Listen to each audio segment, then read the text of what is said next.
இன்றைக்கி சண்டேன்ற ஞாபகமே சுத்தமாக இல்லை எனக்கும் அம்மாவுக்கும். நைட்டே சுண்டல் ஊற வச்சுருந்தேன். அதை தான் மதியத்துக்கு குழம்பு வைக்கலான்னு ரெடி பண்ணிட்டு இருந்தேன். அப்போ தான் அம்மா சொன்னாங்க இன்றைக்கி சண்டேன்னா நான்வெஜ் இல்லாமலா, நீ சுண்டலை முளைக்கட்டி வச்சுட்டு நாளைக்கு வச்சுக்கலாம், நான் போய் நான்வெஜ் வாங்கிட்டு வரேன்னு சொல்லிட்டு அம்மா போனாங்க.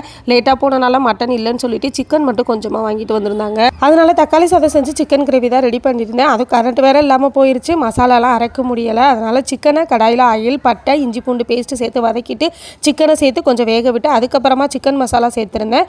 அரைச்சி ஊற்றாம தான் சிக்கன் கிரேவி ரெடி பண்ணியிருந்தேன். சூப்பராக இருந்துச்சு.